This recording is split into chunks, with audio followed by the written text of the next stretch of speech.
এবছরের শুরুতে যে আমরা ছবিটা এবছর রোজারিতে আনবো, তখন আসলে অনেকে চিন্তা করেছিল যে এটা কি অ্যাকশন ছবি বা তামিল ছবির কপি নাকি বা কী ধরনের ছবি হবে, সবাই তো কনফিউশন ছিল। তো আমরা কিন্তু আমাদের ছবি রিলিজের পরে সেই কনফিউশন দূর করে দিচ্ছি যে আমাদের তো টোটালি একটা মৌলিক গল্প, বাংলাদেশের গল্প। মানুষ ছিলাম আমরা হলের ভিতর বাইরে, আমি বলবো যে 70-80% মানুষই চোখের পানি মানে কেঁদেছে। তো এটাই আমাদের সার্থকতা, এবং আপনাদেরকেও থ্যাঙ্কস যে আপনাদের থ্রুতে আমরা যে সাপোর্টটা পাচ্ছি, ওয়ার্ড অফ মাউথ এমনভাবে ছড়াচ্ছে যা আমাদের ডেইলি শুক্র শনিবার ছাড়া প্রতিদিন ছবি শোগুলো হাউসফুল যাচ্ছে। এটার ক্রেডিট আমাদের টিমের পাশাপাশি আপনাদেরও, আপনাদেরকে ধন্যবাদ জানাতে চাই।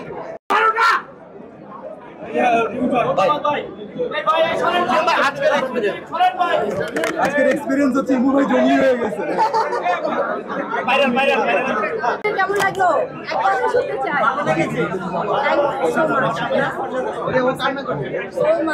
গেম মারে রে আমার মোবাইল ওয়েট করতেছে, এখানে 7টা গেস্ট আছে, একটু গাড়ি সরকার করে সবাই আমাদের গেস্ট সবাই বক্তব্য